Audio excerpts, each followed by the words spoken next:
Tam 17 ay süren esaretin ardından artık doğuyorsun. Nihayet. Doğduğunda 2,5 metre boyunda 180 kilo civarında bir hayvansın. Hem mecazi hem gerçek. Doğar doğmaz kafan karışık bir şekilde annene bakıyorsun. Bu iri yarı devasa varlık seni sürükleye sürükleye suyun yüzeyine çıkarıyor ve ilk nefesini aldırıyor. Akciğerlerine oksijen girdiği anda kendine geliyorsun, gözün açılıyor. Kendine geldiğinde kafandaki ilk sorular: neden bu kadar üşüyorum? Bunlar kim ve neredeyim lan ben? Sorularına cevap vereyim. Şu an Antarktika'nın yaman sularında bir yerdesin. Bu sular epey soğuk ama bir memeli olduğundan dolayı endotermi dediğimiz bir yeteneğe sahipsin. Bu yetenek kuşlarda da vardır. Özetle vücut sıcaklığını dengede tutabiliyorsun. Dolayısıyla dünyanın her yerinde yaşayabiliyorsun. Ama genelde fok balığı gibi doyurucu ve yavaş türler buralarda yaşadığı için sizinkiler burayı seviyor. Sizinkiler derken bunlar kim diye sormuştun ya. Bunlar senin amcan, teyzen, dayın, deden, halan, emmi oğlun, teyze kızın, yani özetle alayı senin akraban. Sonunda aile saadeti. Evet, katil balinalar aile saadetine sahiptir. Hem de bayağı cafcaflısından. Orkalar gavurların pod adını verdiği bu ailelerle beraber doğar, büyür, yaşlanır ve ölür. Bu podlar 5 ila 30 bireyden oluşabilir. Bulunduğun podda 9 birey yer alıyor. Bayram, seyran, kıyak geçiyor yani. Yüzme işini çok çabuk kavruyorsun ve refleks olarak her yere annenin peşinden gidiyorsun. Onun sesini takip ediyorsun. Şu anki menünü söyleyeyim. Süt.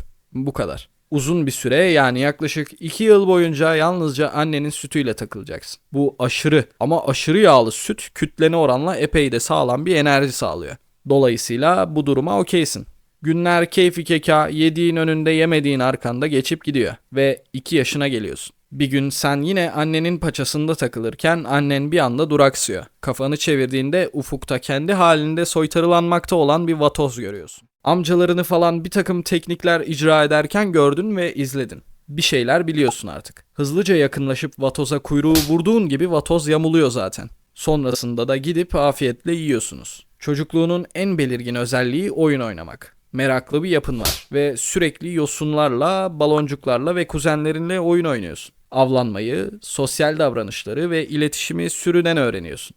İletişimi öğrenmek, katil balinalar konuşma dili olmasa da birbirleriyle son derece gelişmiş bir sesli iletişim sistemi kullanırlar. Bu sistem onların adeta konuşuyormuş gibi anlaşmalarını sağlar. Tıklamalar, ıslıklar, yüzgeç çırpmalar vesaire. Bunlara orka lehçeleri denir ve her ailenin kendine özgü bir lehçesi vardır. Yani aynı bölgede yaşasalar bile iki farklı orka ailesi birbirinin dilini anlamaz. Özetle hayatta kalmak için gereken ne varsa aileden öğreniyorsun. Aile her şeydir evlat. Günler oyun oynamakla, ufak tefek avlarla, yemekle ve ailenle takılmakla geçip gidiyor. Günler geçip de 10 yaşına geldiğin zaman tam erişkinliğe varıyorsun. Artık çocuk değilsin. Edebinle oturup kalkmasını biliyorsun. Yani adam oldun. İçerisine girdiğimiz dönemlerde artık ailenle beraber terör estirip okyanusun kraliyet ailesi olma maceramıza başlamadan önce videonun sonunda çıkacak hayvanlardan birini yorumlarda belirterek sıradaki videonun konusunu belirleyebilirsin. Ha bir de unutmadan tek ve gerçek Instagram hesabımız budur. Takip ediniz çünkü yakında orayı farklı kısa animasyon hikayeleriyle ve öğretici içeriklerle doldurmayı planlıyoruz. Linki açıklamada ve kanalın hakkında kısmında bulabilirsin. Diğer hesaplara lütfen itibar etmeyiniz dostlar. Şimdi hikayemize geri dönelim. Artık Antarktika'da ailenle beraber çok fena işler başarmaktasınız. Buraların kralı sizsiniz. Önünüze geleni deviriyorsunuz. Artık avlanma işlerini daha ileri seviyeye taşıdınız. Buna örnek verecek olursak bir takım gürültülü seslerle balıkları sürü haline getirip kıstırıyorsunuz. Daha sonra türlü kuyruk darbeleriyle onları sersemletip afiyetle yiyorsunuz. Buz kütlelerinin üzerinde duran fok balıklarına karşı dalgalar yaratıp onları suya düşürüyorsunuz. Suya düştükleri zaman da tepelerine çöküp aile arası bir ziyafet çekiyorsunuz.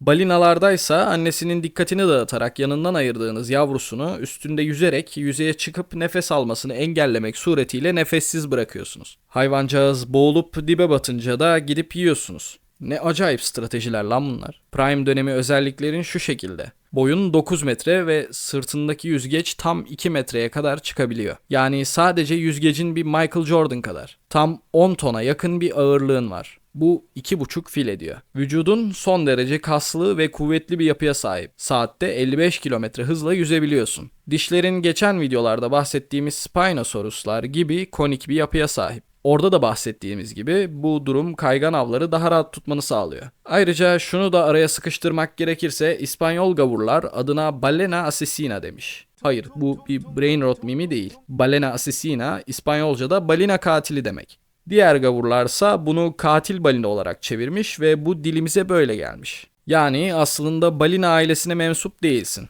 Dümdüz Yunus'sun.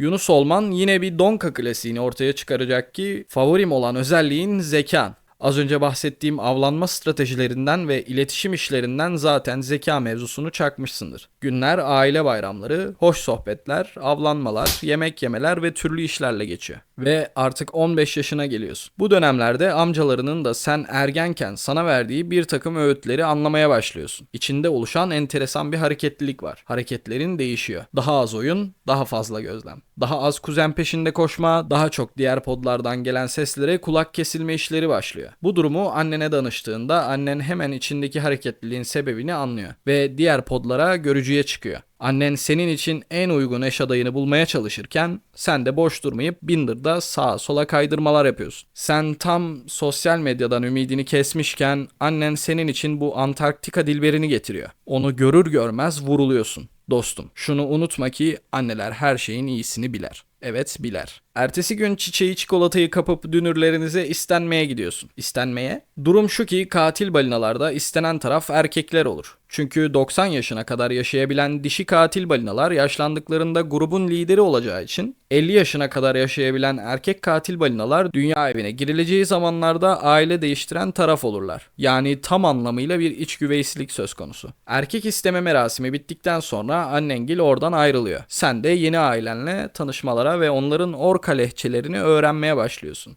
Yıllar avlanmakla, yemekle, türlü eğlencelerle ve türün devamlılığını sağlamakla geçiyor. Ve artık 40 yaşına geliyorsun. Seninle beraber 40 yaşına gelen eşin menopoza giriyor ve grubun yeni lideri oluyor. Beraber bütün Atlantik Okyanusu'nu ayaklar altına alıyorsunuz. Size sataşan büyük beyaz köpek balıkları, balinalar, cartlar, curtlar ne zaman gelip sataşsalar geldikleri gibi gidiyorlar. Peki abi, hiç mi sizin türünüzü alaşağı edebilecek bir su canlısı yok? Şöyle söyleyeyim ki bilim insanları acaba hangi taraf alır diyerek orkaları dev kalamarlarla kapıştırıyorlar. Sanırım bu sorunun cevabını hiçbir zaman öğrenemeyeceğiz çünkü dev kalamarlar okyanusun 1000 metre altında yaşarken sen genelde 100-300 metre arası derinliklere dalıyorsun. Akciğerinde 20 dakika yetecek kadar oksijen depolayabildiğin için ki bu tam 1300 litre ediyor. Çok derinlere inmek pek de senlik bir mevzu değil. Yani özetle besin zincirinin en tepesindesin mi acaba? Günlerden bir gün eşinle beraber gezerken üzerine birden bir ip geçiriliyor. Çırpınıyorsun, çabalıyorsun ama nafile. Fileyi yırtamıyorsun. Kafanı kaldırdığında kocaman bir teneke ve üzerinde de ufak canlılar olduğunu görüyorsun. Seni yukarı çekiyorlar. Sen de o sırada eşine el sallamakla yetiniyorsun ve bir anda uykuya dalıyorsun.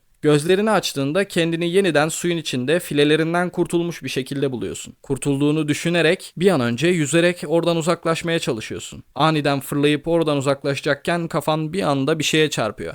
Ne olduğunu anlamıyorsun ve öteki tarafa yüzmeye başlıyorsun ama oraya da kafayı vuruyorsun. O küçük canlılar seni böyle bir akvaryuma koymuş. Karşında da bir stadyum dolusu insan bağırıp çağırıp tezahürat yapıyorlar. Burası epey stresli bir yer ve buradan uzaklaşmak da pek mümkün gözükmüyor. Günler eğitimlerle bu küçük canlıların istediklerini yaptığında aldığın ödülleri yemekle, bağırıp çağıran, tezahürat yapan diğer insanları eğlendirmekle ve bu daracık alanda takılmakla geçiyor.